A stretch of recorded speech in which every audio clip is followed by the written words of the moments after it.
Hello everybody and welcome. Thank you for attending this webinar. I'm Eva, for those of you that don't know me. I see quite a few names that I'm quite familiar with, and so I'm looking forward to communicating and being with you. Before we get started, I just want to go over some of the protocol for raising hands.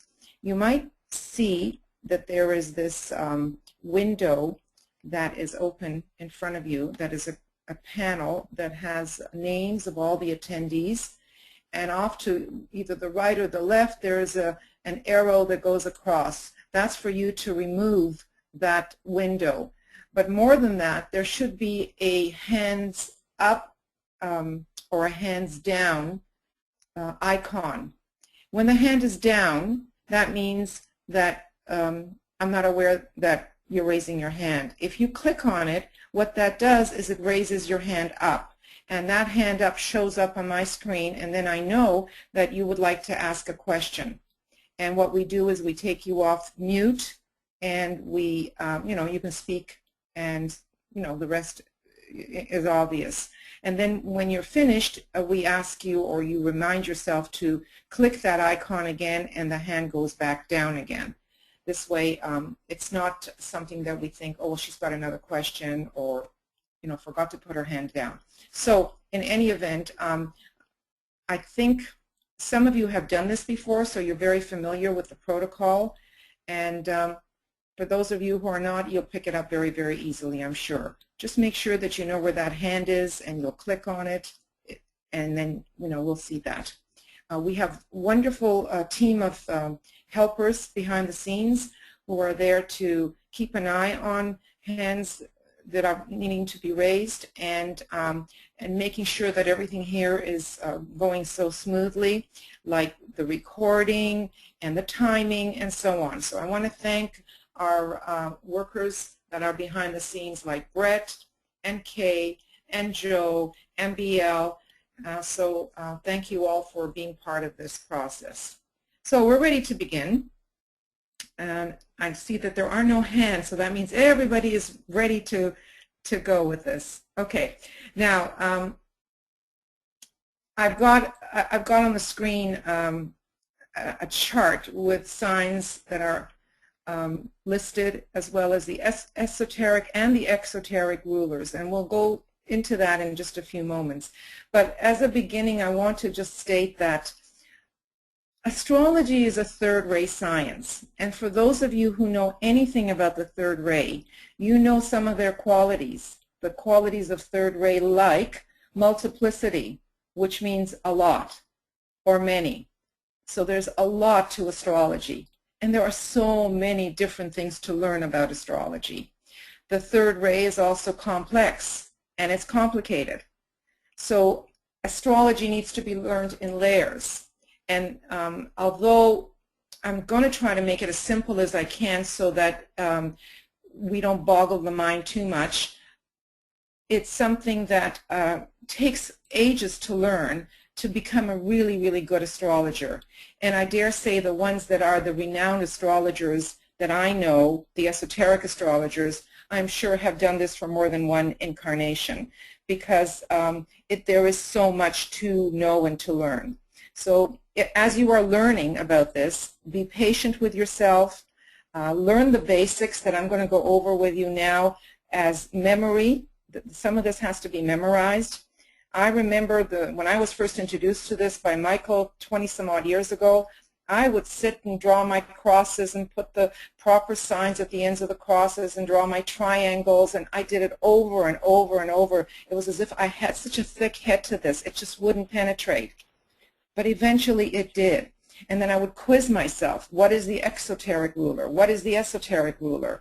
And eventually I got it. So if I could get it, everybody can get it. So you can all do this if you're very, very new to this. So we have this chart in front of us, and one of the things you need to memorize are the rulerships. And the glyph beside the signs I somehow was able to put in. I wasn't all that successful with exoteric and esoteric rulers, but we'll get to them, and you'll be able to see some of the glyphs. So if you're not yet familiar with this, you know that Aries is the beginning of the zodiac. It starts the year astrologically. And so it's the first sign normally, and we look at their rulers, at the rulers of all the signs. Mars being the traditional, which is another way of saying exoteric. It's the traditional ruler. It's the ruler that most people are familiar with, whether they know esoteric astrology or not. So that's the list of the exoteric or traditional rulers. And then we move over to the next column, and those are the esoteric rulers. The only ones I want to highlight here for you, are Leo and Virgo. Some of you may know this already, but whenever there is the sun or the moon, in esoteric astrology we say that they are veiling planets, because let's face it, the sun is not a planet, the moon is not a planet, but they are there for a reason, and they veil a particular planet. Looking at it from an exoteric perspective, we're not going to consider it in terms of veiling. For example, the sun being the ruler of Leo, we're not going to look at that as veiling. And then we look at Cancer, and the moon is the ruler of Cancer, and we're not going to look at that as veiling. We'll try to treat that as the way most astrology, traditional astrology, looks at the moon and the sun. But when we consider esoteric rulers, then we do have to substitute the veiling planet. Okay, so and that would only apply, the esoteric rulers only apply to someone who is already on the path, even an aspirant on the probationary path, and I'm using the aspirant here, very specific, because DK uses aspirant and it could mean a disciple too. The aspirant I'm thinking of right now here is one who's on the probationary path, and he's awakened, and he's working on building character. So in that case, we could also use the esoteric ruler. And obviously, all those that are beyond, we could use the esoteric ruler. You may already know that there are hierarchical rulers, which we're not going to even touch, because that applies to initiates, those beyond the 3rd degree. So we're not going to look at that at all. Okay, so at any point when this is a recording that has been sent to you or is on campus and you download it, you can do a screenshot of any of the slides here, and you can have them that way. Okay, so don't worry about needing these particular slides. Okay, I'm going to move on to the next slide. So these are the things that you need to know. When I say you need to know, you need to memorize. Bottom line, these are the ones that took me a long time to learn. The signs with both the traditional and the esoteric rulers, the meanings of these signs and planets. So if you have not yet learned that, I created a series of webinars that is in our website, moriafederation.com, and you can go through those webinars and learn a lot of the meanings of both the signs and both sets of planets, the traditional as well as the esoteric. You need to learn to eventually recognize, memorize what the glyphs look like, because when we open up a chart, there are no words associated with it. There are only the glyphs, which are the symbols, so you need to recognize those glyphs. The other thing that you eventually need to know off by heart are the elements of the signs. Is a sign of fire, an air, an earth, or a water element. And then the crosses. The crosses have particular meanings. There are 3 crosses: cardinal, fixed, and mutable. And the fixed and mutable, I think, speak for themselves by the meaning of the word fixed.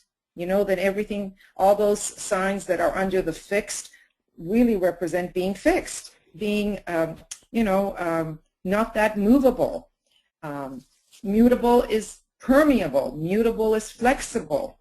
And cardinal represents action. It can represent the will and those kinds of qualities. I often think of a cardinal as a cardinal in a church. He's got a position of red, like the bird cardinal. The hat is, or whatever he wears on his head is red. And again, that indicates a certain kind of strength in the cardinal signs. So the words here speak for themselves if you haven't yet learned the qualities of those particular cross oaths, the way that astrology refers to these crosses. So if you look at a chart, you will see here it's divided into quarters. The horizontal line is a very important division. It is called the east on the very left, as it's facing you, and the west on the right. And I know this is totally opposite to a regular map, and it can get confusing, I know, but it is. So the east is the ascendant. Remember that it's the east because it ascends, right? And it is a very important point in esoteric astrology, far more important esoterically than it is traditionally, because it is the most important point, being that it is the purpose that the soul has chosen this particular sign to fill out or to be able to fulfill its purpose. The ascendant is never the soul, it's the means by which it can fulfill the purpose. So on the one side you have the ascendant, on the other side you have the descendant, and we'll talk a little bit more about the divisions here. Then we'll look at the vertical axis. The vertical, the very top of it is called the north part of the axis. It's the highest point in the chart.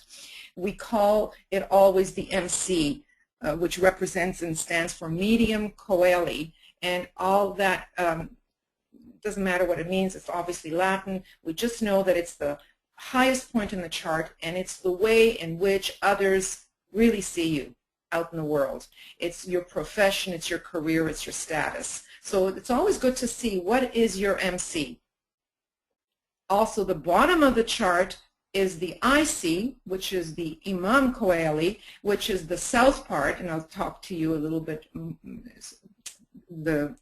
what all of that means, is that it is your foundation. These are where your feet are planted. So in other words, the north could be your head, the bottom could be your feet. This is represents the house that would normally represent your home, your foundation. We can turn that eventually into ashram. So it's also another very important point. So you can see that all these 4 points really are major divisions within a chart. Everything above the horizon is where the sun shines. And so if you look at my cursor here, all of this, you're moving in, normally this is the normal movement. And the sun is shining in this direction. And then eventually it comes below the horizon where it's known as the nighttime. So this is the daylight, this is the night, and this is the direction that all those that are not yet awakened travel. They travel in that direction, which is the direction in which the sun moves, and it's the direction in which our ages move, because, for example, right now we are still in the age of Pisces, and we're going to be moving into the age of Aquarius, which is right here. Before the Piscean age, we had the age of Aries, which was the Jewish dispensation. Before that, we had the age of Taurus, which was the Egyptian dispensation, where we had the bull, and remember the golden calf, which the Jewish people reverted back to that age. So this is the direction of ordinary man. This is the daylight. This is where you, if you have a lot of planets on that part of the chart, this is where you are out in the world. You know, you learn through experiences out in the world. This is why soul chose to, let's say, have a lot of planets up here. If you have a lot of planets down here, which is known as the nighttime, this is the subjective time. This is how you learn. You learn through inner experiences, whether you become reflective, whether you brood over your experiences. you certainly don't need to shine out in the world. You need to more be internally understanding of what is going on, and that's how your growth will be. Okay, so that's just your basic divisions. Let's move on to the next thing I want you to be aware of are the elements. Fire. Fire is excitable. Fire burns. Fire warms. Fire is usually those signs that are fire signs have confidence. Okay. Again, you'll have to memorize which are your fire signs. And then you look at the earth signs. So the earth signs are the ones that are practical. They tend to be more realistic. Their feet are planted on the earth. They're not, their head is not in the clouds. So earthy people are more into being real about understanding and understanding things in a practical way. Air represents mind, and these signs are, they are the ones where these individuals with a lot of air think a lot. They are in their heads, and they can come up with ideas and a lot of thoughts. They can also be very flighty. With too much air can make you not grounded, right? So each one of these has positive qualities and negative qualities. Always, it is dependent on how an individual appropriates these energies. And water represents our emotions. Our emotions, you know, I don't have to tell you very much about emotions. You all know that. It's our feeling nature. It's our sensitivity. It's the way we sense things, the way we intuitively, from a gut perspective, you know, solar plexus perspective, receive energies and how that makes us feel. So all those signs that are water signs have that capability of being very intuitive is the word I'm looking for. Intuitive, but it's not necessarily a soul intuition. It's more of a emotional, sensitive kind of intuition. Okay? Now, I did not mention, but at any time that something I'm saying isn't clear or you want me to elaborate, please do raise your hand. But I will leave time for questions as well as we proceed. So, before I go on to anything else, now that I've already opened that up, are there any questions? I'm just looking, and I've got all my helpers looking. Okay, so I'm going to move on. Okay, so this is what fire and air triplicity, since there are 3 signs on every element. There are 4 elements, 3 signs in every element. There are 3 crosses with 4 signs on every cross, because there are 12, right? Now these ones are known as the masculine ones. You know, it's just another piece of information. They're the masculine elements. And here are the feminine. Earth and water are the feminine triplicities. And what we do when we put them all together, there, it looks like that. Now, when you combine all of these elements, a pattern is formed. So you're looking here.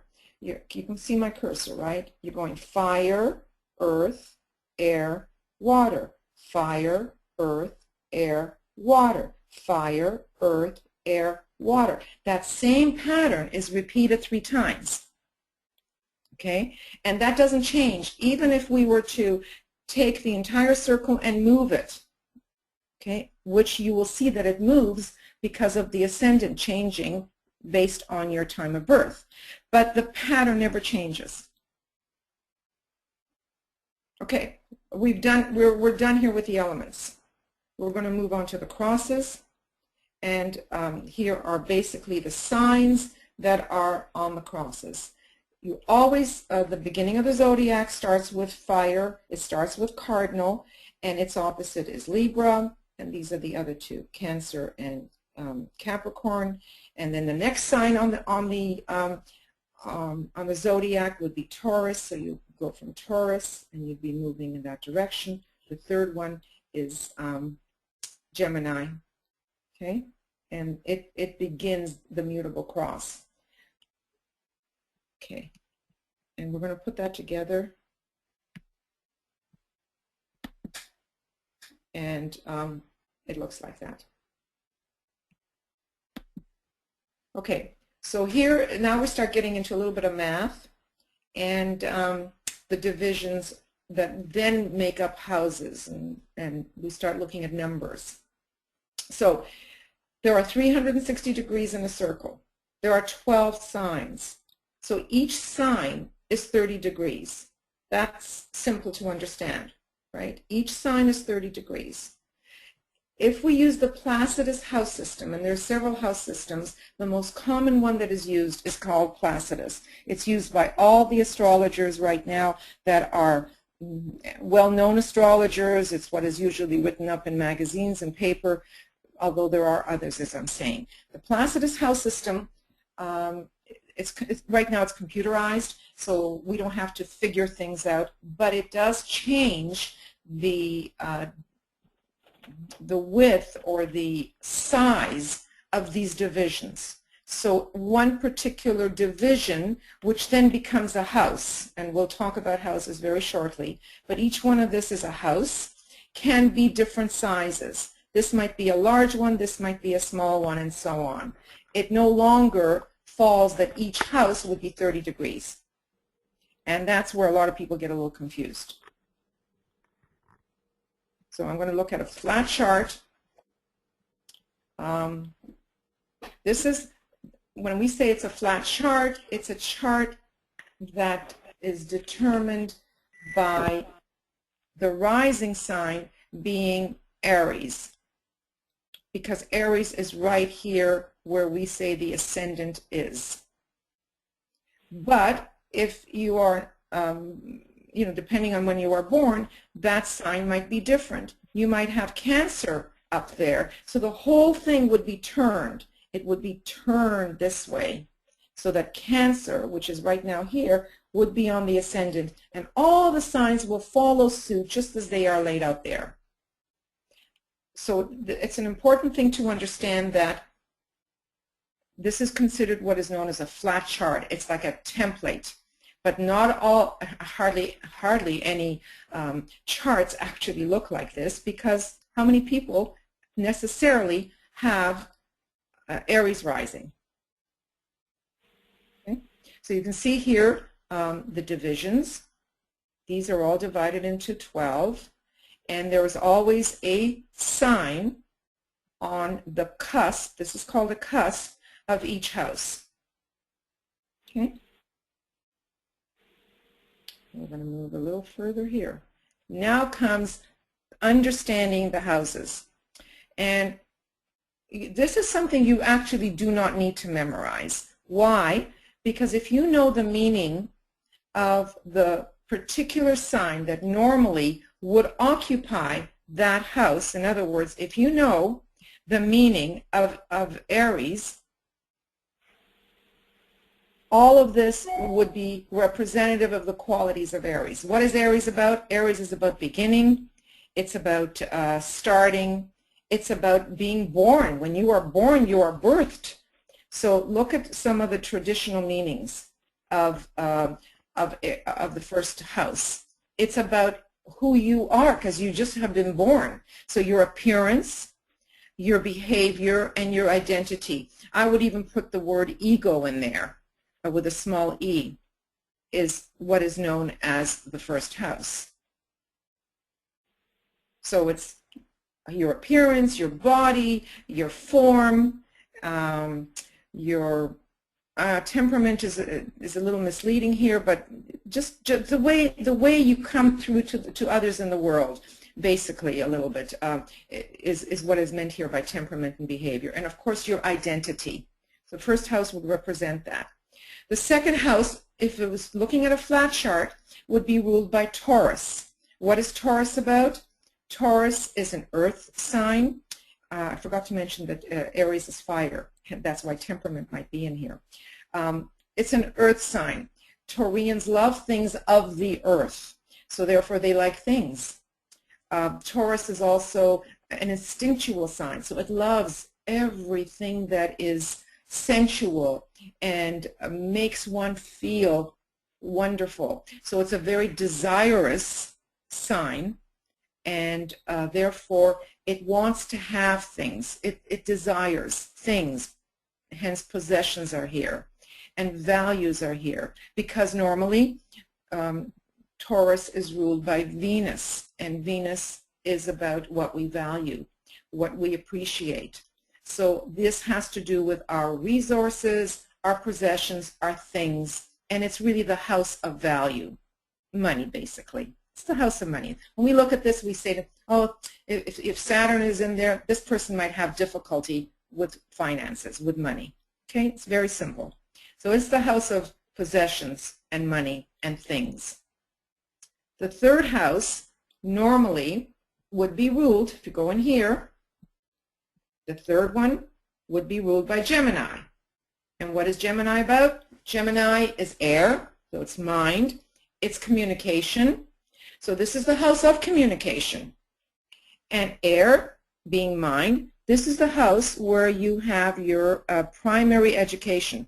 So this would be your basic school education. And because they're known as twins, Gemini, the Gemini twins, this is also the house of your siblings. So easy enough, right, to understand the third house. So if you know the meaning of your sign, you can always use that to understand the meaning of a particular house.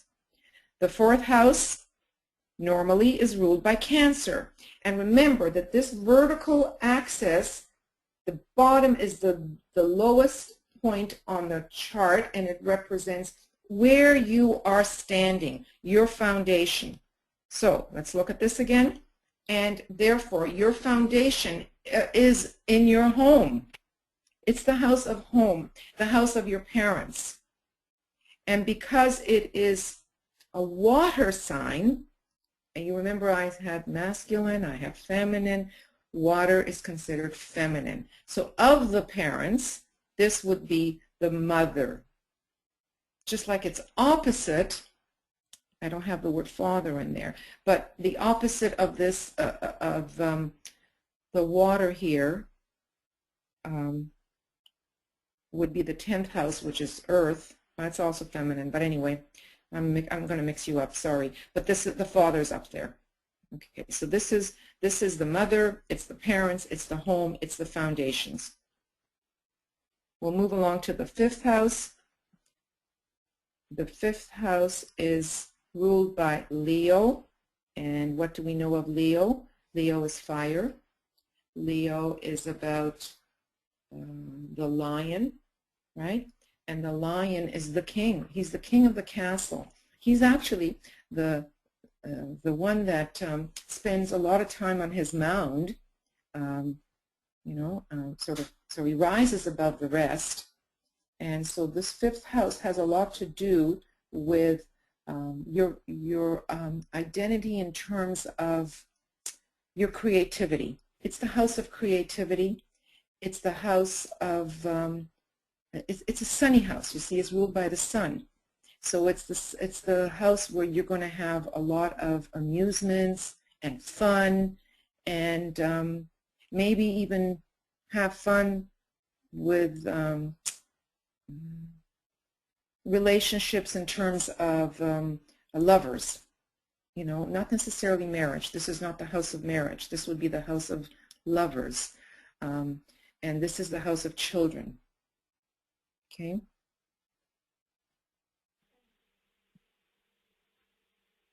If we move to the 6th house, it is ruled by normally by Virgo. And what is Virgo all about? Virgo has to do with, it's earth, and it's mutable, so it's quite flexible, and it has a lot to do with precision in the work that is being done. It's earthy again, so it has to do with your workplace. and the work that you're doing in the workplace. It's also considered esoterically, and we're going to look at it esoterically as well, is service. It's the house of service. But since Virgo rules the whole abdominal area, it tends to cause this particular house to be representative of your health. And we know most people suffer with their gastro something or other, indigestion. It seems to be a real problem right now and for most of humanity. This is the house that really rules our health. So we find that a lot of people with strong Virgo or planets in this house have professions that deal with health, whether they be doctors, dentists, massage therapists, dietitians, those kinds of things. So it's health oriented. And don't forget, all these things require the mind. It's ruled by Mercury, which is the mind, and the precision that is necessary in understanding all that information. Okay. The next house, right here, which is opposite the ascendant, it's the descendant, is ruled by Libra. So Libra would rule the 7th house. It's the middle, it's considered the middle of the chart. And if you know anything about Libra, Libra tries to be very balanced. And it always tries to keep relationships balanced as well. For those people that are Librans, Libra is air, and Libra is about right relations. So this whole house has to do with relationships, and basically it's the house of marriage and partners. It can be business partners and partners in other fields as well. So this is the house of marriage. Okay. The eighth is ruled by Scorpio. So we move to the house of Scorpio, and Scorpio is about rebirth. Remember rebirth, you have the eagle, and then eventually you have the phoenix rising through the ashes. So it's really the house of rebirth and transformation. Well, with that comes the idea of birth and death. Birth and death. So many times we look at that house as dealing with birth and death. And legacies that those that have passed away leave. Also, it's the house of inheritance. It's also the house that deals with finances. This 8th is opposite the 2nd. This has to do with your own finances. This has to do with others' finances. So a lot of people working in the financial field, in the financial world, either have a lot of Scorpio or have planets in this house. Okay. The next house is ruled by Sagittarius. Sagittarius is fire. Sagittarius is about seeing the goal and going for the goal, and the goal is always out there. So therefore it then governs the whole idea of the ideal which is out there, and the ideal has come down to humanity in the form of religion. So religion is this house rules religion, it rules philosophy, and it rules higher education. So higher education could be higher math, higher sciences, any degrees, higher degrees would fall in this category.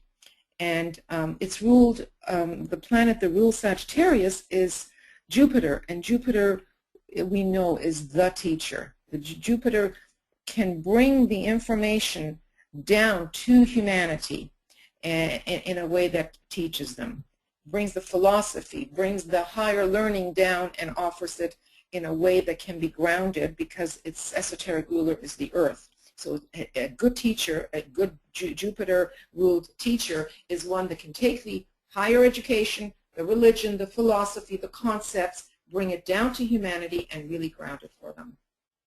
Because the goal is way out there, it also is the house of travel.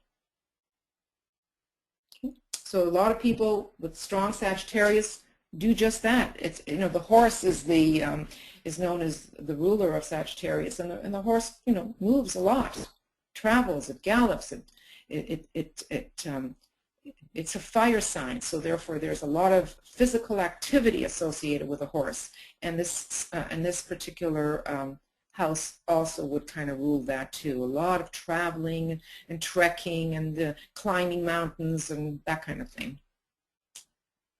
10th house, ruled by Capricorn. This is, as I said, the MC.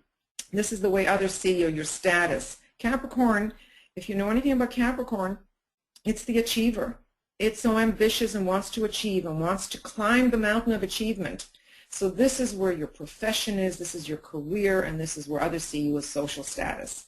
This is the face you put out to the world, especially the working world. Okay, so although this 6th house dealt with your work, meaning your workplace, and the everyday work, this is more about your profession and your status that's associated with your profession. Okay, sometimes there's a little confusion between the two. Okay, it's Earth. Again, this is ruled by Capricorn. It's Earth. It's cardinal. And the next house is ruled by Aquarius. And Aquarius is, it's air, so it requires mind. Aquarius tends to be on the cool side as opposed to warmth that a lot of the other signs have.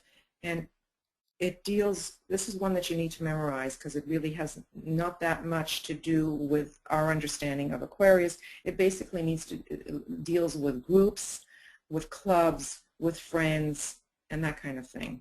So that really does not relate to Aquarius, except we do know that Uranus tries to help an individual bring changes, Uranus, things that are different, so that it can help humanity. So you can see that it's a broader, excuse me, a broader field. You know, it's more of trying to help the larger rather than the individual. And the 12th sign is ruled by Pisces, and Pisces, you know, there's a lot of water surrounding Pisces. Pisces is elusive. It's when you're immersed in water, there are no boundaries. So this deals with our unconscious, our subconscious, that which is not known because it's submerged, it's hidden. So therefore, people that have their sun here might not shine. You know, it's known as having your sun under a bushel. This is also the house of needing to escape. Pisces is about escapism, and so a lot of misuse of medicine, narcotics, any kind of drugs would fall into this area.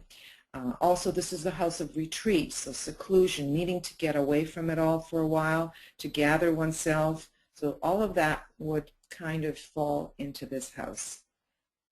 Before we go to a little bit more of an esoteric approach to the houses, this is more of a traditional approach. Are there any questions? And I'm going to look for any hands that come up.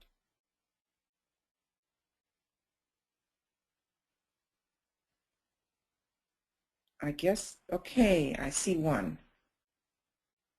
Okay.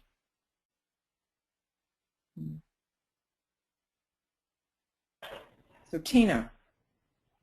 Yes, Hello. Hi, good afternoon. Can you hear me okay? Very well, thank you. Okay. Again, thanks for the webinar, of course. And I have one question. Early in the program, you mentioned that the chart goes from east to north to west to south. So it travels up and around, as the sun would. That is for average humanity. Okay. It's interesting to note then that the houses themselves in a chart travel from east to south, 1, 2, 3, 4, 5. Is there any reason for that? Absolutely. It's a good question.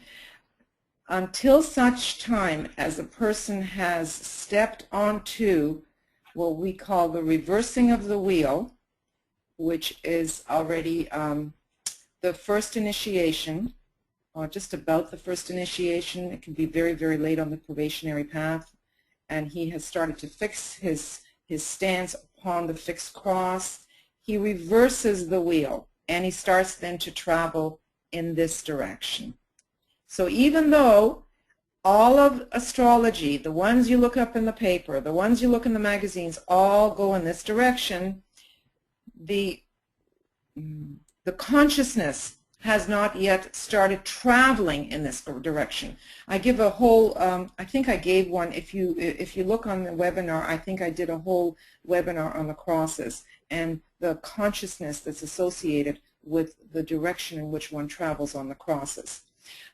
It's an aberration according to DK that we are all now traveling this way, because only really disciples need to travel in this direction. We reverse the wheel. Otherwise, the precession of the equinoxes cause the Earth and the Sun and everything to travel in a clockwise direction. The anti-clockwise, as I said, refers to someone who is firmly on the spiritual path. But most of astrology looks at it that way. But that's why before a good astrologer can really read a chart properly, they have to know where someone is at on their point of evolution. It's so vital. We cannot stress that enough. And so therefore a good, almost like an interview needs to take place by asking the person questions of what it is that they want a chart to tell them, that kind of thing. And you can tell right away if they say, I want to know about my marriage, I want to know about my work. That all is personality-oriented things that they're interested in a chart, and that might reveal a little bit about where the person might be or may not be at. But it's really important to have a sense of where someone is standing on the path. And most astrologers, we don't think that way. We don't go into that. It's just something that I would say only these handful of good esoteric astrologers actually focus on. So I hope that's addressed your question. Yes, thank you. Okay, so I'm going to ask you to put your hand down, and I'm going to mute you again. Okay, any other questions? Oh, BL. Welcome. Hi, Eva. Hi. It's not a question per se, it's just a comment. When I first started studying the houses, someone told me it was one of the things I was learning, and it made so much sense to me. You touched on the flat chart with everything starting with Aries, and then we all know that our ascendants are different signs. So the way it was presented to me was that the chart was like our own personal mandala, and that the ascendant then set the tone of that mandala. For example, you mentioned, Cancer could be on the ascendant. That would mean then everything would be 90 degrees from its home planet, or from its home house. It's going to carry the characteristics of the house, but then it's also going to carry the characteristics of the sign based on this mandala template. And I just thought that was an easy way to consider it. Mm-hmm. So yeah, I wanted to share that. Makes perfect sense. Thank you. Okay. Before we leave the whole idea of what the houses mean, I think we need to look at the soul-centered houses. In other words, this is just elevating the things you've already learned about the houses and seeing them in a more spiritual way, I guess. So the first house, remember, originally the template here is that it's a house that is ruled by Aries. That never changes, irrespective of, as BL said, irrespective of what the ascendant is. If it's Cancer, then it's still the qualities of the house that would be if it was an Aries house, but it then takes on Cancerian qualities as well. The energy is Cancerian energy. So how do we raise some of our understandings of the houses here? Well, remember I said you are born Aries being the first sign. You are born in Aries. It's birthing, so it has to do with your head center. And as we said, with the ascendant being here, it has to do with soul purpose. Sometimes it can give you a sense of the soul ray, but you know what? Rays really don't work that way. Just by looking at the ray of the ascendant does not necessarily tell you the soul ray. It can give you a clue. The second house, remember, was ruled by Taurus, and Taurus had to do with values. And values, we just spiral that up to be spiritual values or spiritual resources. So you clump all that information together. You don't have to see them separate. It's just I couldn't write all that into one little house. So I put them into 2 different charts. But all of that gets clumped together. So it's the house of values. It's the house of your personal values, your money, as well as your spiritual values. Okay, because it is ruled by Venus. Venus being the ruler of Taurus. The next house is normally, the flat chart tells us that that house is ruled by Gemini. And remember, Gemini had to do with communication. It had to do with what we learn in school and had to do with our siblings. So this is the house of education. Basically, it's that simple. And it's the concrete mind because it is ruled by Mercury. Mercury represents our concrete mind. It's that easy. The fourth house is the house of home, remember? And it's therefore your group home, your group, period, your ashram, your soul group. Again, do we see how we just move from understanding that it's home and just spiraling up a little bit higher? The fifth house was the house of the identity or the creativity. It still is creativity, but it is number 5, and numbers in esoteric anything, not just astrology, anything esoteric, numbers play a very important role. Number 5 is the number that we are all aiming toward, right? If you think of the number 5, and the perfect man is always depicted as standing with his arms out. It's Michelangelo's depiction, legs apart, arms out, and it's really 5 points, right? 2 arms, 2 legs, and the head create the 5th point. That's perfect man. Well, what is perfect man? Perfect man is one who is soul-infused man, almost soul-infused. Well, soul lives on the mental plane, and it lives on the 5th subplane, counting from the bottom up within the mental plane. So number 5 is very, very much associated with the causal body.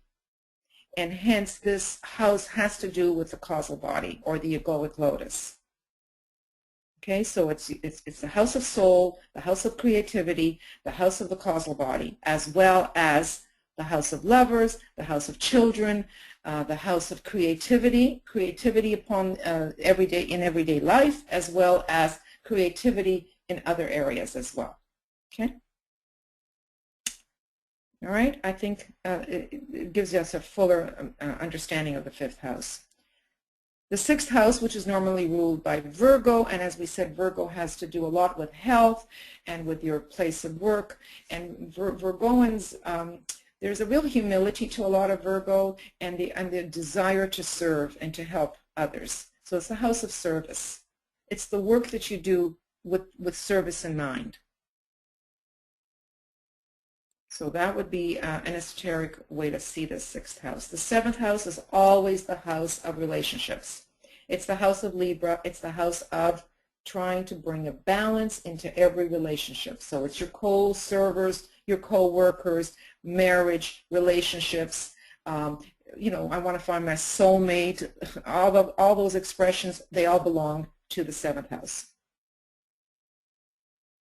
The 8th house is the house of Scorpio, and Scorpio had to do with transformation and rebirth. So this is the house of transformation. This is the house of rebirth. This is the house of liberation, because we may know that the soul, it's a reversed way of seeing that the soul really lives in captivity within us, right? So by dying, you literally free the soul. So it's the house of liberation. It's the house of death. And death, understood esoterically, is just a change of energy from one form to another form. It doesn't take on the same understanding as normally we think of death, although that applies here as well. It is the house of discipleship because it is in Scorpio that we are tested, constantly tested, and it's the testing of being a disciple.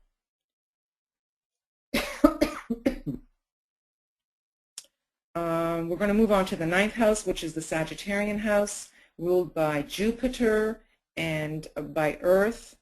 I didn't give you all the rulerships here. It gets too confusing if I start giving you too much at one time. But the 9th house, remember, had to do with travel as well as philosophy and religion. Well, eventually, hopefully with all that learning, the higher learning, and all the experiences one has, it can bring wisdom. And Jupiter is known for wisdom. Wisdom and synthesis. Religion and philosophy are still in there, and it deals with the higher mind, the abstract mind. It's opposite, and always opposites.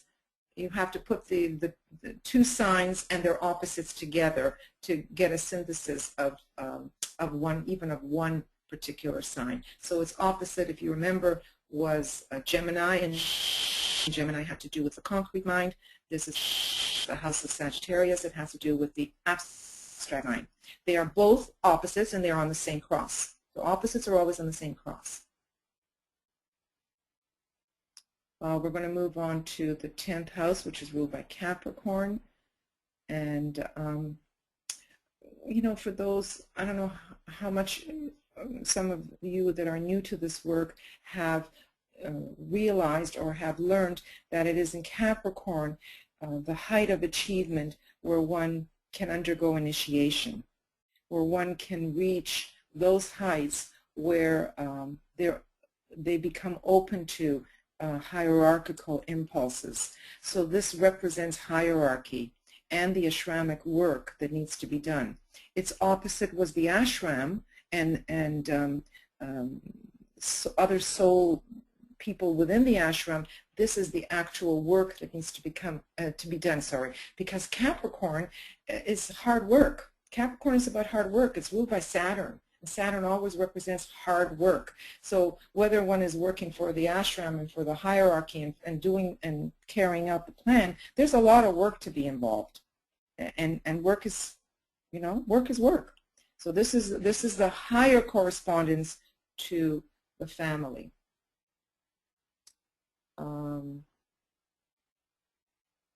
We move on to the 11th house, which is the house of Aquarius. And so Aquarius dealt with groups and with clubs, and this is the new group of world service, spiritual groups. Even though Aquarius doesn't rule the new group of world service, it is ruled by Taurus, but it is a group, and it is a spiritual group, so it would fall into this house. And the 12th house is ruled by Pisces. And remember, Pisces had to do with being immersed in water, being hidden. It's still an occult house, as is the 8th, by the way. The 8th is an occult house, and the 12th is an occult house. It has to do with, well, the word bondage is here, but if you think of the glyph of the two fishes, they are bound together by this rope, with the personality and the soul bound together. It isn't until there is freedom and the soul moves away from the personality that connective rope or whatever it is that connects them is loosened up. Because of that, the word bondage is in there. So we are still bound in terms of being connected to our personalities. This is also the house of a lot of karma, as is the 10th house of the house of karma because of Saturn, and resurrection as well, because if you think of the Christ, it was the age of Pisces that he, was able to then be a savior, and hence resurrected himself and saved others. It's the house of saving, actually. I prefer to see that word in there instead of resurrection. So it's the house of the saviorship. So this gives you an idea of the meaning of the houses. So any questions, and then we're going to go on to something totally different.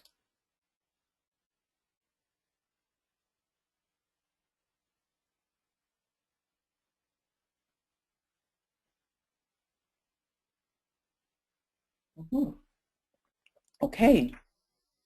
Guys understand it. Guys got it. Perfect. Excellent. Okay, we're going to move on. Let me just put this down. Do you want to save? Yes.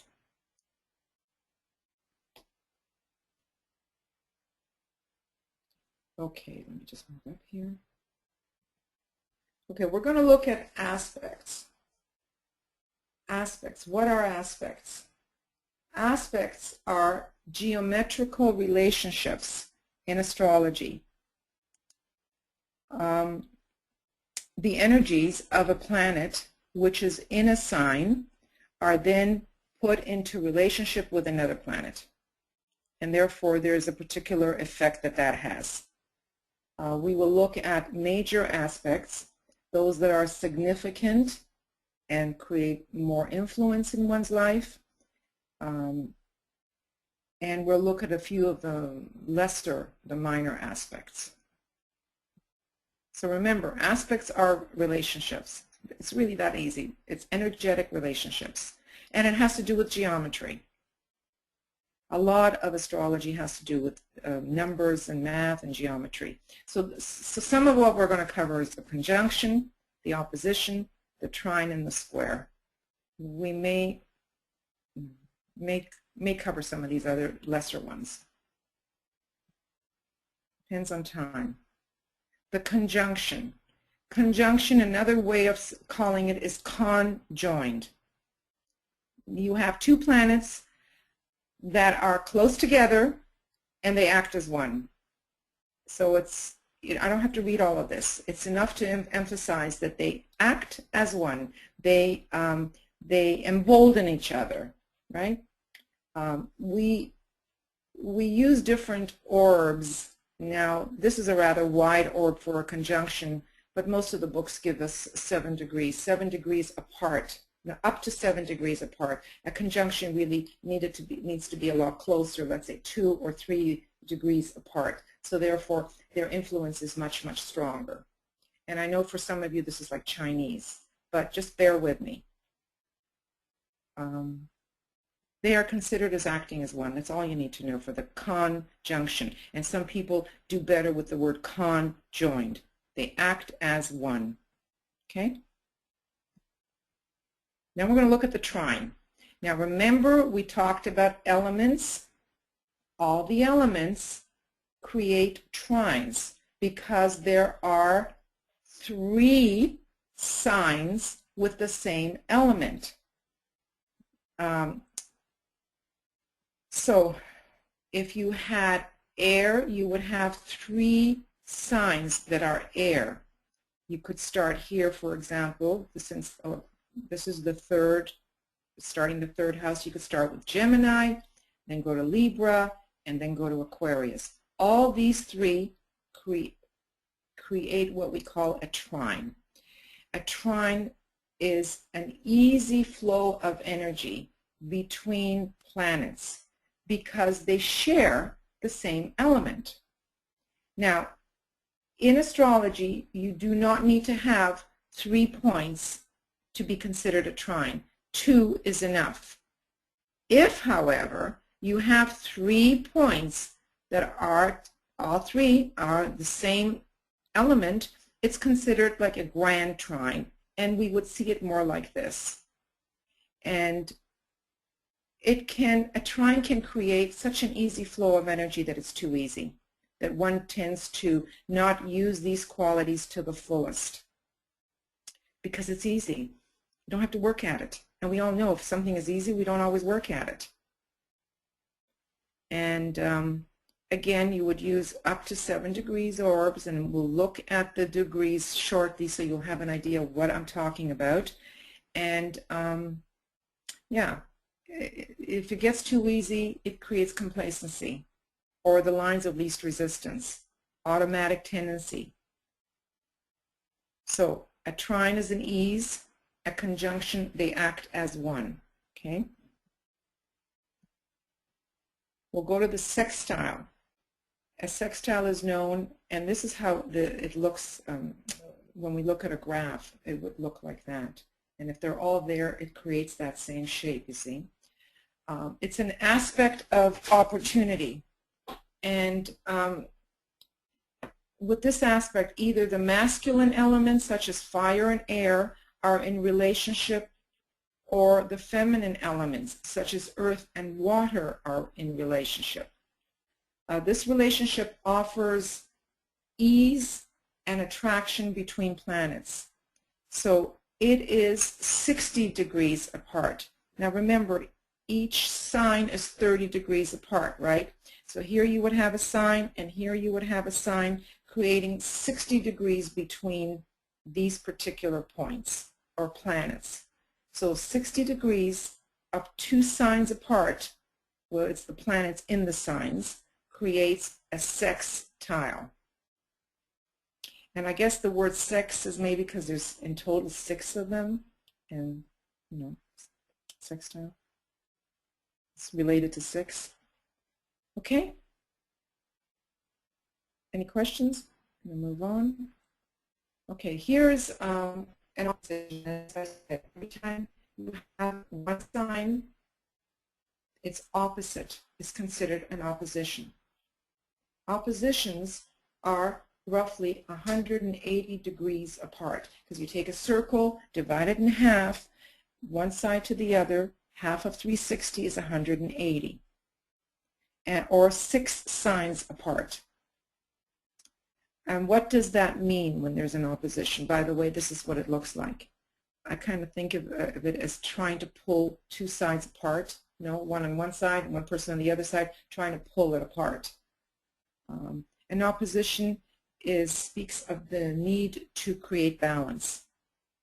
And sometimes the energy isn't balanced. Sometimes it can act as a mirror. So you see the opposite. One side could be a lot more dominant and stronger than the other side, creating a teeter-totter effect where, you know, one side is strong and more dominant, the other side is weak, but eventually a balance needs to be created between the 2 sides. So this, the symbol up here acts like a tug of war, you know, one side pulling more than the other side, and we need to balance it, or this idea. So that's an opposition. An opposition is not always the easiest, okay, because you need to find a balance. So you've got to work at creating a balance. Now, one of the hardest of all the aspects is what we call a square. And a square is like coming to an intersection. I like to use that analogy. When you're driving a car and you come to a 4-way stop, you know, what happens? No one knows who's going to go, and you kind of wait for one person to start going. Or suppose it's an intersection and there isn't a stop sign even. One could be smashing into another one because you're always at right angles to the other planet. So that's what a square is. It's a 90-degree angle, and it creates what we call a challenge. And we all know in esoterics that the word challenge then gets reverted to an opportunity, right? A challenge becomes an opportunity. So it's difficult. It's difficult to deal with a square. Now, in red here, I've tried to draw the way we actually see it on a chart, rather than seeing it this way, which is like a cross, and in here you would have the 90-degree angle. If you looked at the angle, really what you're seeing is one point and another point. So it creates a square more like this. Okay? And all you need is, you need 2 points. 2 points. You don't even need 3 points to consider it to be a square. There are 2 or more planets. And again, the orb is still about 7 degrees apart. So let's say this one is at 5 degrees of a sign. This one is at 10 degrees of another sign that is on the same cross. These have to be crosses. Trines have to do with elements. Squares have to do with crosses or modes. They have to be on the same cross, and let's say you had one of them at 5 degrees, the other one at 10 degrees. It's still within 7 degrees. They would create a square and thereby create a challenge. And the only other one we're going to look at today is the inconjunct, or another name for it is the quincunx. And to me, in the symbols, it looks like a picnic table. And this, there's nothing that this has in common. That's the problem. There is no commonality here. All the other ones had something in common. In the crosses, you have a cross. In other words, in the squares, you have a cross in common. In the trines, you had the element in common. In the conjunct, you had usually it's the same sign that it has in common. And in the sextile, you had either 2 feminines or 2 masculines together. Here, you've got nothing in common. Hence, it can create, again, the need for adjustment or compromise. And the rule of thumb with an inconjunct is if you have one and you don't find a way of adjusting these energies, it can lead to ill health. It can lead to someone, not being well because you haven't learned to adjust or to compromise. When you can acknowledge these 2 energies, it can lead to harmony between these energies. So nothing in itself is all bad. Nothing in itself is all good. It's all energies, and energies are never static. We learn to work with the energies. We learn to use the energies. And what astrology does for us is it gives us areas of energetic areas where we need to work on certain energies. It's a helping tool, really. So what it says here is if you don't learn to adjust or compromise, it can lead through trouble with health issues or financial issues, which is what leads always to problems, right? So before we actually start to look at some charts, are there questions about some of these aspects? Now, we've gone through them rather quickly, but I want you to see the sense behind them, the meaning behind them. I'll give you a moment if you want to ask a question or a comment.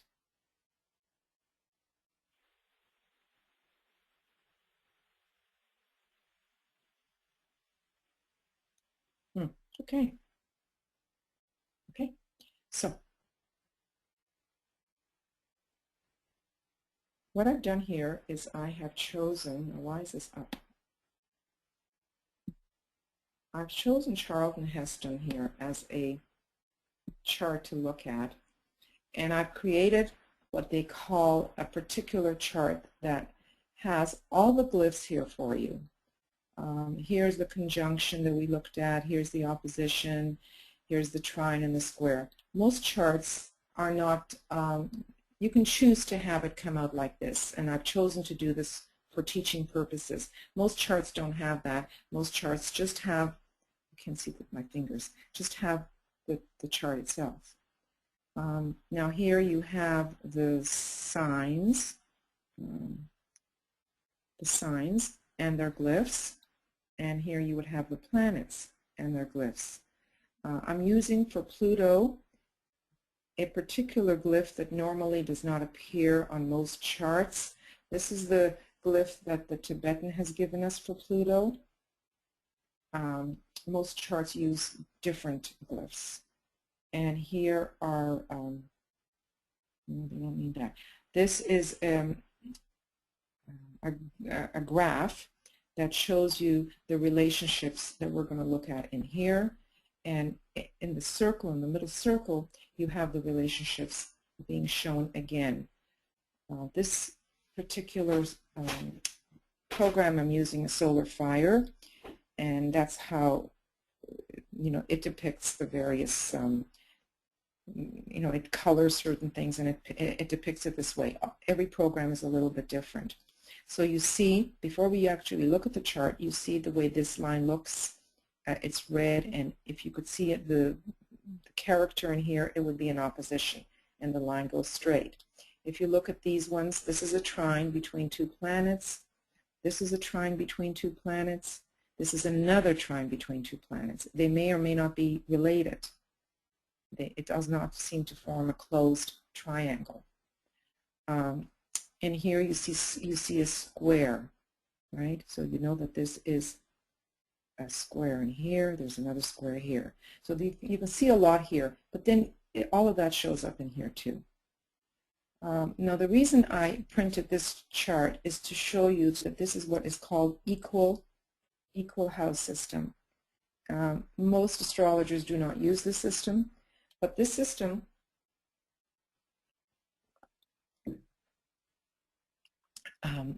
is divided equally. Each house is divided equally. So, for example, the ascendant here is Scorpio. Scorpio is at 3 degrees. Well, the next sign that follows Scorpio is normally Sagittarius. Sagittarius is at 3 degrees. The next sign that follows is Capricorn. It's at 3 degrees. So every preceding sign is exactly the same degree. So each house is identical in the number of degrees, basically 30 degrees, because this one is 3 degrees of Aries, this one is 3 degrees of Taurus, and so on. Now, as has been stated, depending on the time of birth will depend on what is the rising sign or the ascendant. In this particular case, Charlton Heston was born October 4th, and October, as you know, is a Libra sun, so you've got a Libra sun, but that makes his rising sign to be Scorpio. Now, what I did, and so before we do anything else, we see that in a perfect equal house system, the vertical axis is always straight up and down. In a different house system, it may vary. It may be slightly on an angle. One of the first things I would look, if I have this kind of information available, is to see if there's a fairly good distribution of elements. And according to this table here, he seems to have every one of the elements represented, and nothing is that weak. The modes, okay, so the mutable is a little bit less than the cardinal, but it's represented as well. Sometimes you have some charts that are devoid of a particular mode, which is a cross or a particular element, and then you've got to try to understand what the purpose behind all of that is and what the individual needs to learn in that particular incarnation. The other thing that I see here when I look at this chart is I see all this activity up here, right? Most of the planets are at the top here on this side of the chart. There's very, very little activity down below the chart, which means that this individual has to learn and grow through being out there. So you see, out there either with other people or out in the world. This is the sun, the daylight part of the chart. This is the night part. Now what I did here, before we actually start analyzing this, is I did the same chart using the Placidus house system. I wanted to show you how it can change the chart, and Placidus is what is used. So the first thing I noticed is that this vertical line isn't quite vertical anymore. It's slightly off on an angle. Why? Because the sizes of the houses has changed. Look at this house. It looks, just from visual, it looks much smaller than this house. This house looks much smaller than this house. So we start with the same degree, Scorpio at 3 degrees. Now the next house is Sagittarius at 2 degrees, which means there's one less degree in this house than 30 degrees. Then we move from 2 degrees to 5 degrees. So again, this house has added 3 degrees to this particular house. And from 5 degrees to 10 degrees, there's another 5 degrees added to this house. So instead of being 30, it's 35 degrees, this full house. And so on down the line. Just look at the degree that's there beside the sign, and you can tell the houses that are larger and the houses that are smaller. The opposites are always identical in size. So this one is opposite this particular house, and the number of degrees between 11 and 3 is certainly less than 30. It's probably less than 8. Okay, so it's like 22 degrees in total. It's the same thing here, 3 and 11.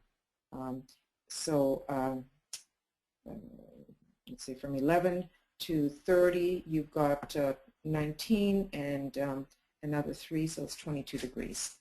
Okay, so I just want you to be aware of the house system and that there are different sizes.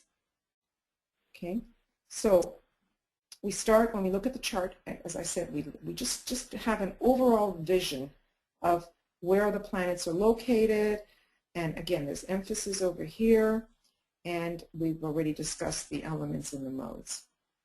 So the ascendant is the most important point in esoteric astrology because it determines the purpose and how the soul is going to work out the purpose. How the soul is going to work out the purpose. So in this particular case, it's going to be done through the sign of Scorpio. And if nothing else, I encourage all of you to learn the keynotes for the particular signs that you're dealing with. And you want to know the keynote for the ascendant, you want to know the keynote for your sun sign. So for Scorpio, if I recall properly, it's warrior am I, and from the battle I emerge triumphant. So we know that this is something, a scorpionic quality that Charlton Heston had to deal with. Scorpio is ruled by Mars exoterically as well as Mars esoterically. On the one hand, it's drive, it's energy, it's determination, it's sex. On the other hand, it's the courage to go deep, to investigate, to go into that deep unconscious and subconscious. So the first thing I would look for is, where is Mars here? Okay, well, Mars is right there. It is in Virgo, and it's in the 11th house. Mars in Virgo, we know that Virgo is an earth sign.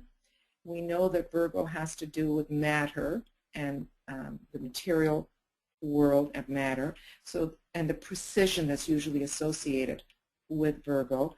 So with Mars there, it would give that Virgo quality a tremendous amount of energy. It would be the drive to look carefully, to be particular. And the first thing we want to see then is, well, does it form a relationship with anything else? So I would look here for Mars. Mars is there. And the only thing it forms a relationship with is Mercury. See, here's Mercury. There's Mars. You following my cursor? And the little glyph here, or the little sign here, is a conjunct or conjoined. So 21 degrees and 28, that's a little wide, but it's considered still conjoined. So we at least I like to go up to 7 degrees, and even that is kind of high for a conjunction. But let's go with what this graph tells us. So we know that the mind, Mercury, is in its home sign because it is the ruler of Virgo. So he's got his mind in Virgo, which is a mind that can look at the detail and can create a system, can be very fastidious, and work with the detail. And with the Mars there's a tremendous amount of energy. Okay, so that right off the bat we see. Then the other ruler of Scorpio is Pluto. So then we would go look for Pluto. Where's Pluto? Where's Pluto? Pluto's up here. Pluto is in Cancer. Now, although this is a generational placement, being born in the 20s, most of his generation had Pluto in Cancer. Later on, my generation had Pluto in Leo. So unless this person has specific aspects, then I wouldn't spend too much time because it's generational. But he does, you see. He has two aspects here. Well, I won't deal with Earth because this is Earth. But one of the aspects is a trine, see? He goes from Pluto, goes down to Uranus. So in other words, Pluto can represent will and power. It's a first-rate planet. Uranus is about freedom. And so he has an ease between Pluto, the will, it could be even authority, could be will and freedom. So there was no problem there for him with his freedom. And also, if I look at this, it's trined his Jupiter in Scorpio, which we didn't even look at, and Jupiter in Scorpio makes him have a tremendous amount of Scorpio energy to him. Intensity, being able to go deep, being able to understand what is doing in someone else and how to get to them, how to be able to reach them, and making sure the whole trick is to make sure you don't use that, what you sense about the other person for your own personal needs. Now, the other thing here is, let me see, it's Pluto here is trined with Uranus, and Pluto here is squared with his Sun. See? Pluto squared with the Sun. Sometimes it's hard to see if it's too congested in this area. Well, we haven't dealt yet with the Sun sign, but we will in a minute. Pluto, see, we look at the ruling planet, because it's Scorpio, and Scorpio is the ascendant, the ruling planet of this particular chart is Mars and then Pluto. Those are very important planets because they rule the chart. So we don't want to leave that out, looking at the Sun. Pluto and the Sun, and we decided here that Pluto and the Sun form a square. And remember, a square is a challenge. So what is his Sun? His Sun is in Libra. By the way, I meant to show you this. Look where his Sun is. It's in the 11th house. Look where his Sun is here. It's in the 12th house because this was the equal house system. So sometimes things are not in the same place. Okay? So here, the Sun is in the 11th house. The Sun is in Libra. And not only does he have the Sun in Libra, he has his Venus in Libra, which is a natural home for Venus because it's a ruler of Libra. He has Saturn in Libra as well. Saturn is a hierarchical ruler of Libra, but we said we wouldn't look at hierarchical rulers, so let's leave that alone. But these are all closely related. So in other words, this is called a stellium, when you have 3 or more planets all close together. Like here, this one is 6 degrees apart, this one is 5 degrees apart.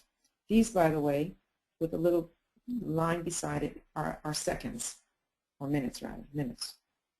And these are the degrees, so you only want to look at the degree for now. For example, this is 29.57. It wouldn't take long for it to have gone to 30, right? Because it's almost another 3 minutes, it would have moved over and become the next sign. So that's what these minutes represent.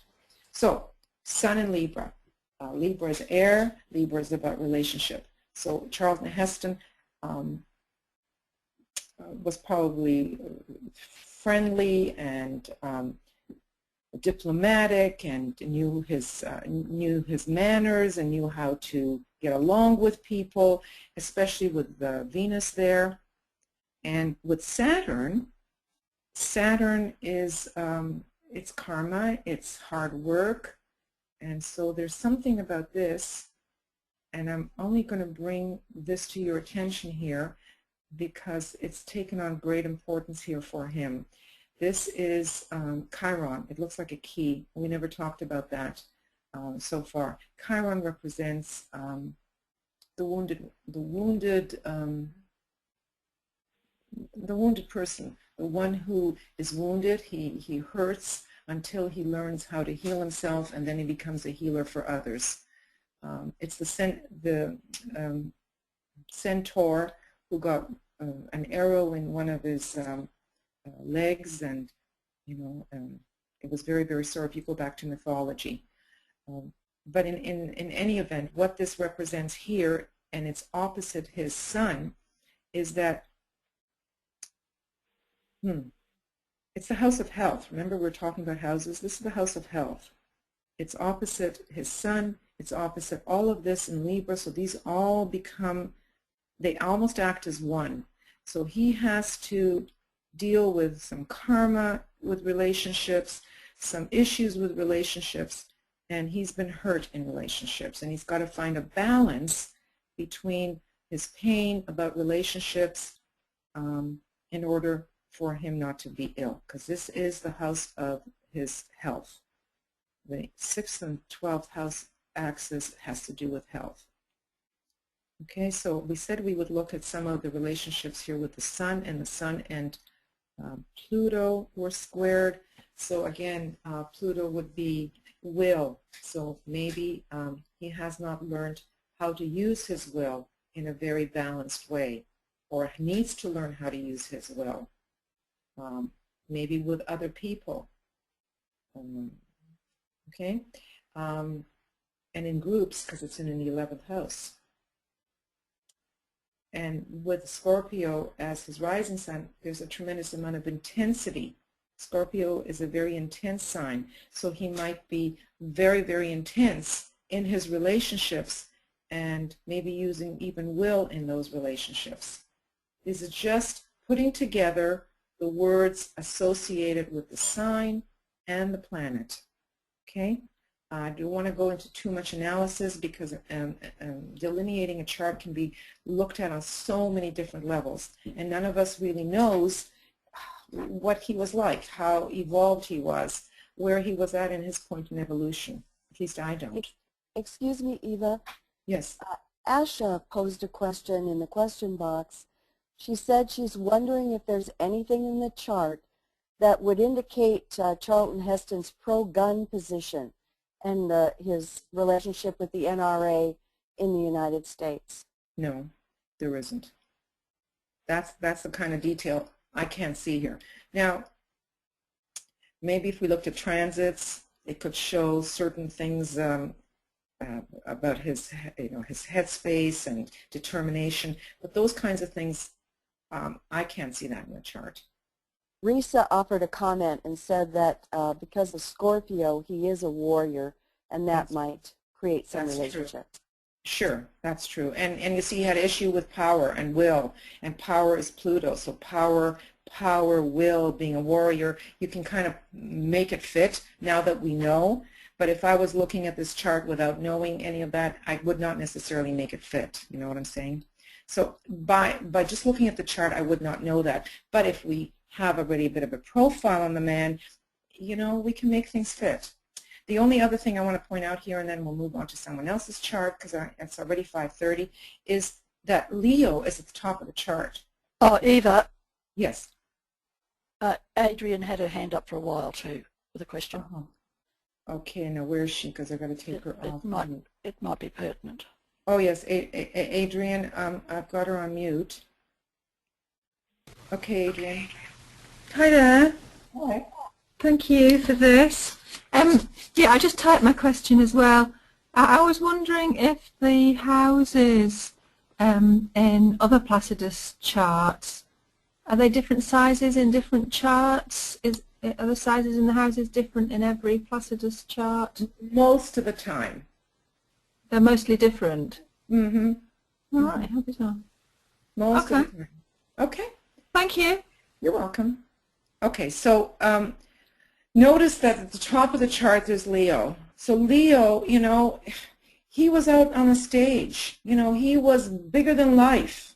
He was the king, if you know. I mean, he even played roles like Moses and other, you know, riding chariots. I mean, it's so Leonian, his persona in the world, right? So that's just something you can't help but notice. And he always looked very serious. Again, the Scorpio. There was intensity in every role that he played. Whether he played Moses, there was intensity to that. So the two of them, and they're on the same cross, you see. One embellishes the other. Let me go on to Bill Clinton. So now we're going to go from Hollywood to politics. Okay, this particular chart, the first thing I notice is how much energy there is all in that first house, right? Look at where all these planets are, and they're all in the same sign.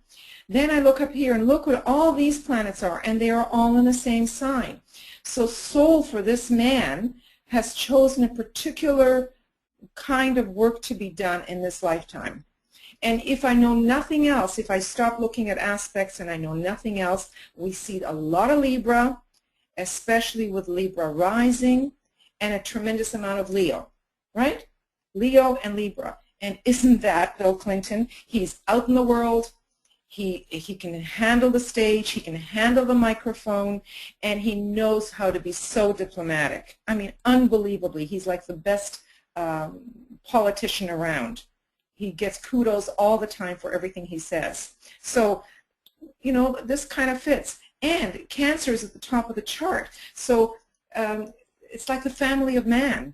It's like taking on the humanity, taking on his United States with all humanity. And he has even created this foundation where, again, it's out in the world and it's helping humanity. Just as just an overview of that. If I look at the elements, the air is the strongest one, which means this man spends a lot of time in his mind, and he's got a little bit of fire to him. The other two are rather weak. Under the modes, mutable is kind of weak, so he's not going to be all that flexible. He's going to actually, fixed is kind of strong, so he's going to sometimes even be a little stubborn, a little determined, a little holding his position strongly. So we can see that just by looking at this, right? So Libra rising. Remember, Libra is about relationships, right relationship. And he's got his ruling planet of Libra, of Venus, in Libra, which makes him, again, every time you have a ruling planet in the sign that it rules, it's a very good placement for it. It's a wonderful placement for it. And he's got his Mars there too, so he forces relationship, he forces conversations, he forces, you know, Mars is going to push, it's a pushing thing. He also has his Chiron there, which means he's had already wounds with respect to relationships. Don't we know that? Right? This is, in other words, this is his Achilles heel. That's why it's called Achilles, because it was Achilles that got wounded in the heel. He has had wounds with relationships, and he's got Jupiter there. Again, so much Libra, so much about relationships for him. This is his work, is how to really know how to relate to people. His sun sign and a lot of other planets here are in Leo. It's like being on stage again. And look at that. It's in the 11th house of groups, right? So he can really take that out into the larger group, into groups of all kinds. And he has his Saturn in the house that Saturn would normally rule. So that's another good placement for Saturn because it's in the 10th house. And so, again, Saturn has, Leo has a certain kind of panache. There's fire in the mind. Mercury's in the mind. And then he's got his Pluto there as well. Primarily, I never even discussed the moon on the other chart. We can go to the moon here, and the moon is in Taurus. And when I've taken a little bit of physiognomy with Michael, and you can actually see the Taurian characteristics in his face and in his nose and his ears. So I'm not surprised to see that. But Taurus is stubborn, again. So you have stubborn here, you have stubborn here. Earthy. I think I'm going to move on just because I wanted you to get a flavor of this. And this chart is very specific for his life, and you can see that he's actually living his chart. He's living his chart and all the work that he's doing. I mean, we could look at some of these aspects to see that there is a square between his moon and his sun. In traditional astrology, you would say father, sun, mother, moon, they didn't get along. I don't know if that's true or not, but I don't really do traditional astrology. I like to look at esoteric astrology, and we would never, ever interpret it that way esoterically. But you can see that there is definitely a challenge between his lines of least resistance, which is the moon, and where he wants to shine. And so the lines of least resistance are about things, to Taurus, sensuality, sex, the things, his desire nature, and his sun. Well, we did see some of that, did we not? Okay.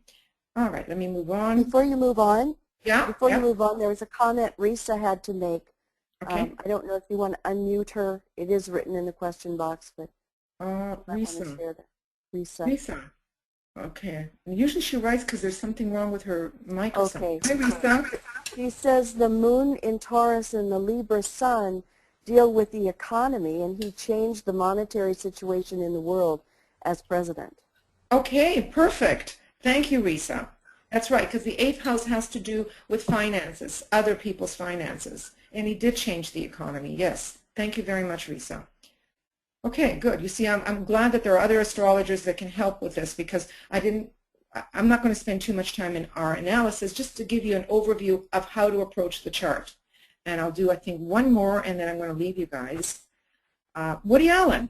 Okay, now I look at the chart, and what do I see? Kind of sort of spread all over the place, right? Spread all over the place. And if I look at the elements, he's a little low on water.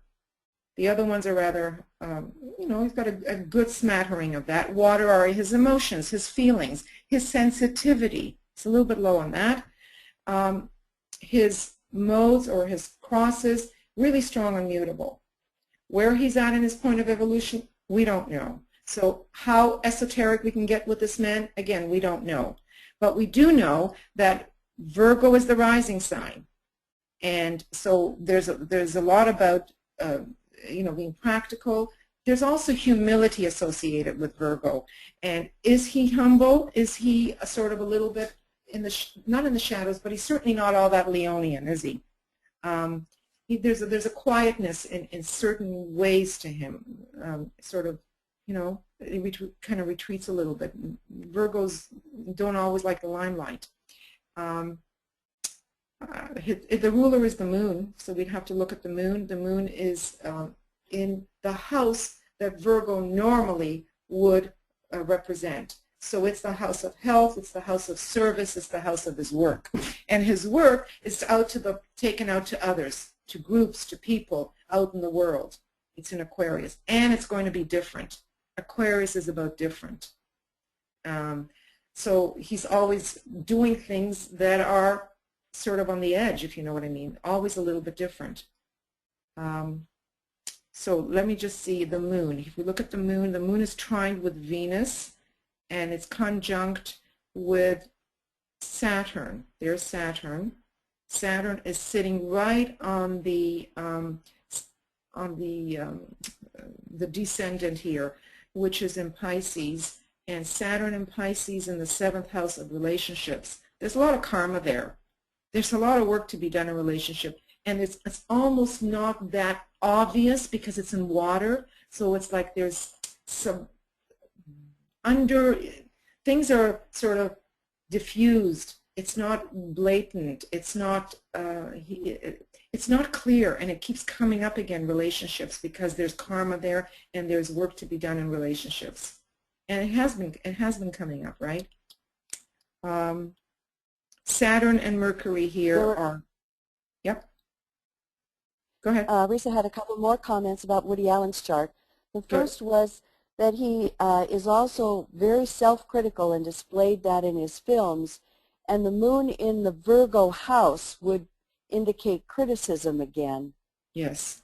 And then Chiron in the 10th house, he displayed his wounds to the world in his films. Very, very well said, Risa. Thank you very much. Boy, I'm so glad you're offering such wonderful tips. So yeah, we hadn't dealt with that, but we can see that that Chiron in the 10th house out in the world is opposite his sun and his Jupiter, which gives him a lot of sun, and his Mercury. So he, again, like we looked earlier in the other chart, there's a lot of hurts and feelings associated with his pain that he needs to find a balance with. And this is, well, it's squared his Saturn here is squaring his Sun and all of these conjoined planets, which makes it a stellium, and it's opposite his Chiron. So again, you know, there's a major configuration here of the karma, the work that he needs to do, that of his hurts and his pains, and especially with Virgo rising. So he'd be very, very critical. Yeah, right. Okay, so you can kind of get a sense of the man. Now, with Sagittarius Sun, he has tremendous ideals, you know, ideals, and maybe he brought a lot of that in his films as well. His ideas that were way out there and a little bit different. And yeah, okay, I think that's all I kind of think I want to say here. I mean, we can look at all these different squares and everything, but I only wanted to deal with the moon. Now, we know that the esoteric ruler of Virgo is the moon, and it is veiling Vulcan, and Vulcan, I think, did I put down Neptune earlier? Could be Vulcan or could be Neptune. And Vulcan is within 8 degrees on either side of the sun.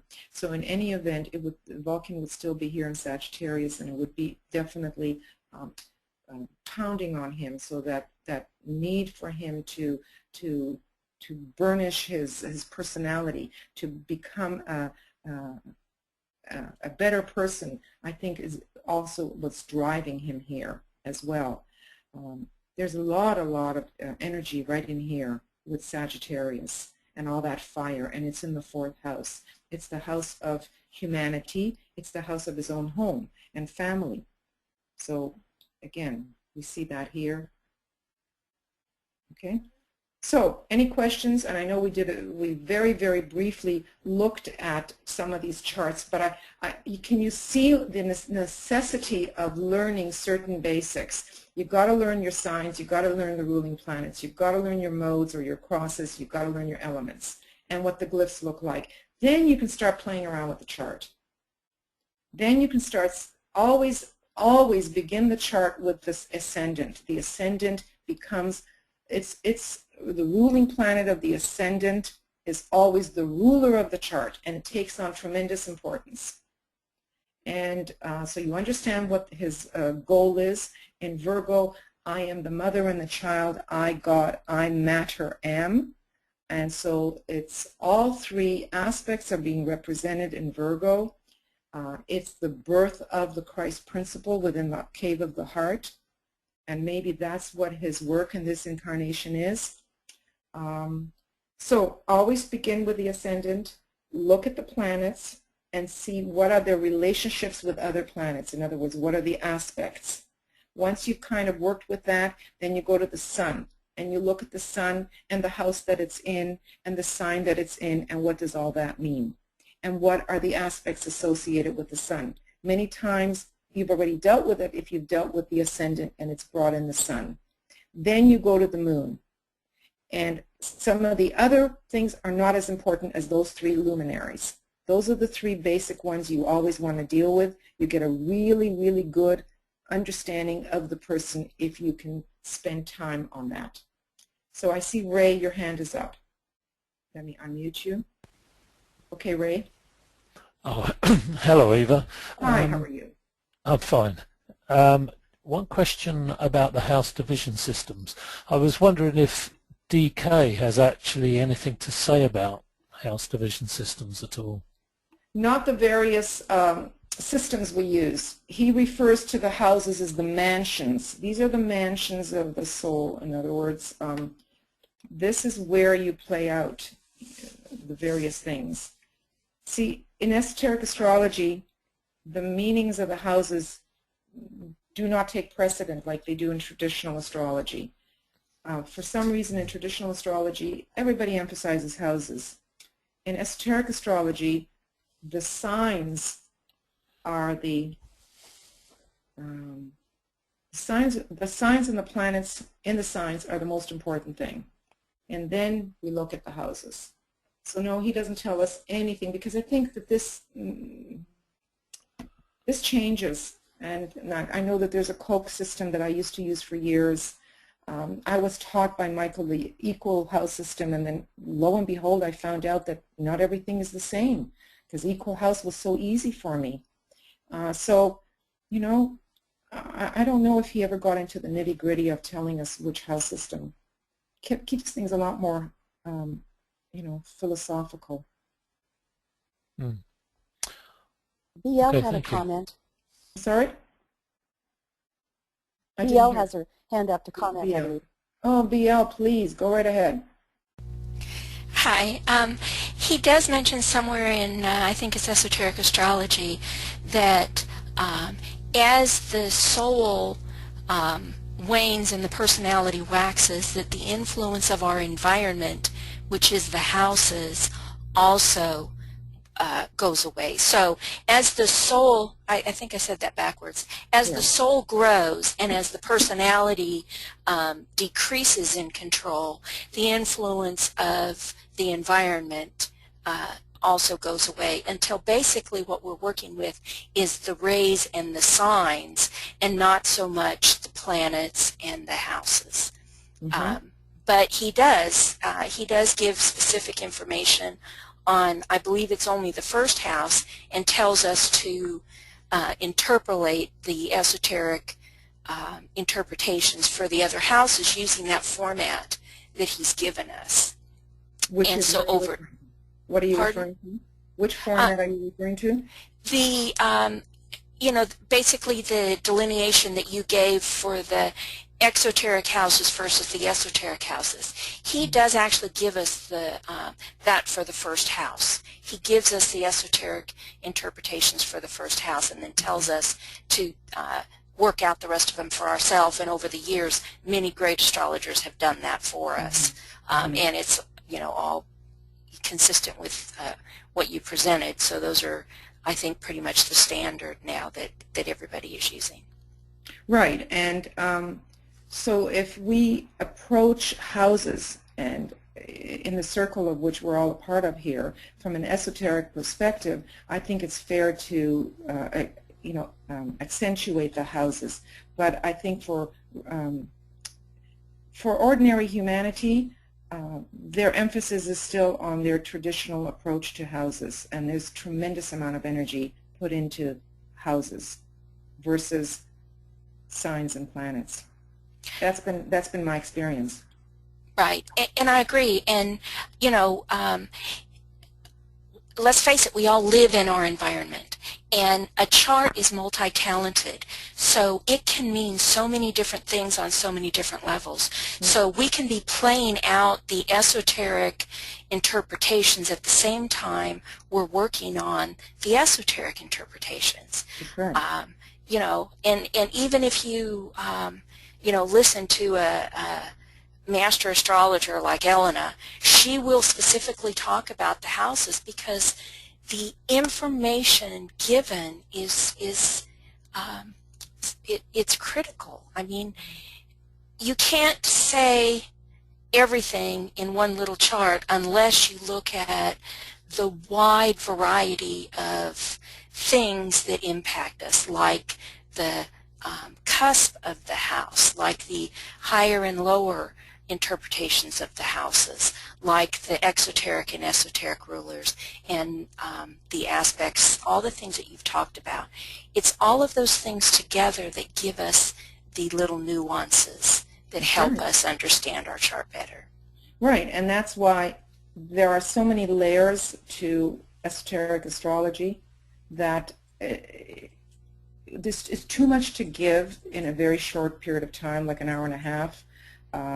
So I try to keep it as simple as I can. I probably gave more than I probably should have to keep it simple, but I just wanted to give people something to walk away with, how to approach their chart, how to start analyzing a chart. And hopefully this kind of helped a little bit with looking at the houses, the aspects, and the planets that need to be considered. So anyway, with that, I bid you farewell. Are there any other questions that I somehow may have missed? Okay, so if you all have your own chart, look at your chart and see if you can, for those of you that are really new to it, there's a lot of seasoned people here in this group that already know how to do a lot of this. So, you know, I think that's great. But for new people, see what you can do. Eva, a couple people said, great job and thank you. And Risa asked, in addition, is there going to be another class?